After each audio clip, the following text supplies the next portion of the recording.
Bismillahirrahmanirrahim. Nasiyatin kadzibatin khati'ah. Nasiyatin ubun-ubun, kadzibatin pembohong, khati'ah pelaku dosa. Padahal yang berdosa itu kan tangan. Kenapa pula kata dia ubun-ubun? Ternyata yang memerintahkan tangan untuk tanda tangan adalah otak depan. Maka kalau kurang asupan oksigen yang dibawa oleh darah naik ke otak, orang bisa kena stroke ringan. Itu makanya sujud kita itu mesti lama. Allahu Akbar. Subhana rabbiyal a'la wa bihamdihi. Subhana rabbiyal a'la. Sampai darah itu turun. Ini banyak orang kadang sholat darah itu baru sampai tengkuk udah tegak lagi. Kata darah itu apanya maksud kau ini? Serius tak sembahyang nih?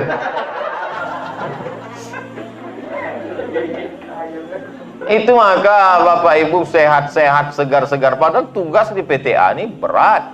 Kenapa? Karena sujudnya sempurna. Subhana rabbiyal a'la wa bihamdihi. Banyak orang sujud itu macam stempel pos. Tuh,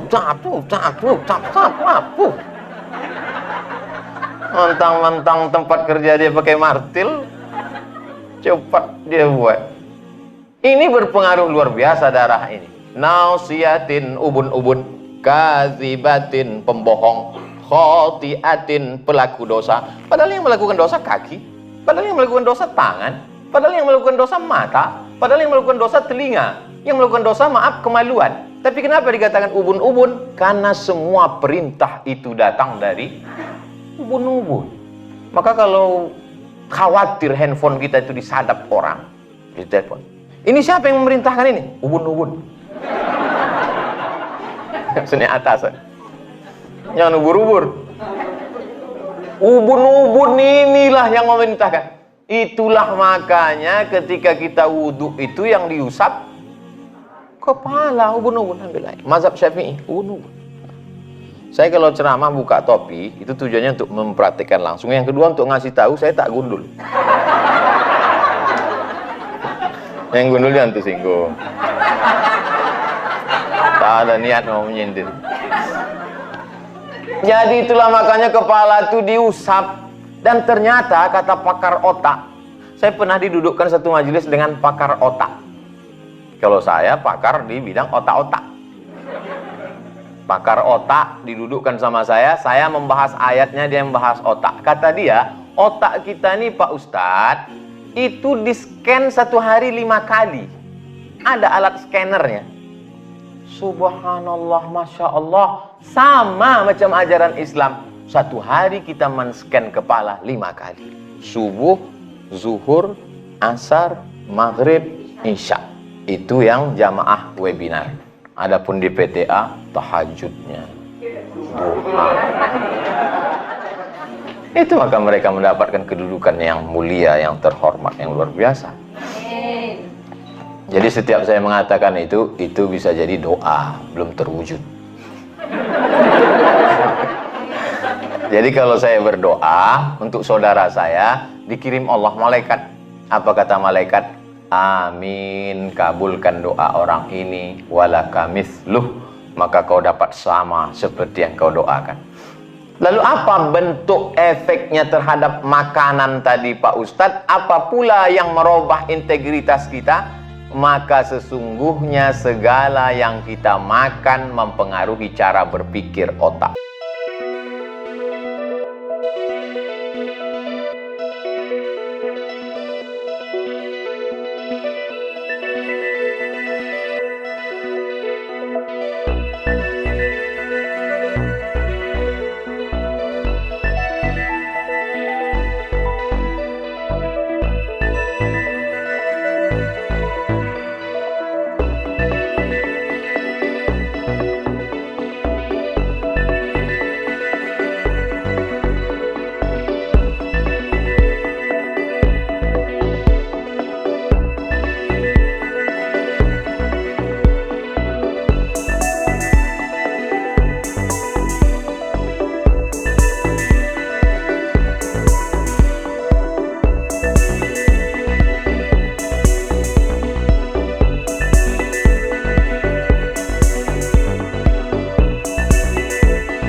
Isya pengajian jam 9. Dan kaki ke paus paling tidak dia jalan 30 menit lagi. Saya tunda makan, saya bawa dia. Ayolah, saya antar ke paus. Saya antar ke paus, saya kasihkanlah kue kotak tadi. Ternyata jatah dia lah itu. Berarti Ustaz kasih dia makan haram? Enggak. Karena itu tuh kepentingan umum, orang susah. Adapun untuk kita mengambil manfaat di situ maka tak boleh. Makanya kalau ada duit-duit haram, serahkanlah ke masalih ammah yang dinikmati. Jadi maksud Ustaz boleh kami ambil uang haram? Mana tahu dah tak tertolak lagi. Ada kadang-kadang kondisi kita begitu. Bisa kan? Udah kita tolak juga. Ini saya takut merusak WBK ini. Kata dia, sekali-sekali tak apa. Tak ada yang tahu. Udah payah aja, ambil lah. Ambil tapi berikan untuk masalih ammah. Untuk buat WC, fakir miskin, anak yatim, duafa. Saya bersama kawan-kawan membuat yayasan. 35 orang. Kawan saya waktu sama-sama di IAIN, saya pernah di IAIN Pak, tahun 96. Kawan-kawan saya di Al-Azhar. 35 orang kami buat yayasan. Datanglah satu waktu rapat. Ustaz Abdul Somad, ya, saya kurang setuju kalau yayasan ini terlalu besar sampai 35. Bagaimana orang kalau berat, gemuk, payah berlari, kita sulit untuk buat keputusan. Saya bilang, justru yayasan itu kalau terlalu kurus, dilarikan yayasan ini nanti. Biarlah gemuk, kita musyawarah. Biarlah berat, yang penting kita bersama. Akhirnya kumpul. Bulan 12 kemarin kami menyalurkan santunan beras 26 ton. Keliling Pekanbaru. Termasuk pondok pesantren di Siak ada yang dapat 600 kilo. Pondok pesantren, anak yatim, duafa di tepi sungai Siak. Tiap bulan kami salurkan. Saya khususkan saya berada di Pekanbaru hari Jumat sampai Sabtu kedua tiap bulan. Jumat khutbah Jumat, habis sholat Jumat bagi-bagi santunan, malamnya iktikaf dari jam 2, langsung muhasabah zikir dan doa, pengajian subuh, langsung tanya jawab. Supaya apa? Supaya lepas tanggung jawab di hadapan Allah. 12 kali khutbah, 12 kali iktikaf, 12 kali sholat subuh pengajian, 36 titik untuk kota Pekanbaru. Jadi tak ada alasan orang mengatakan apa itu Abdul Somad, Ustadz terbang hinggap, lebih banyak terbang daripada hinggap. 36 titik untuk tahun 2021 dari Januari sampai Desember itu untuk kepentingan bersama.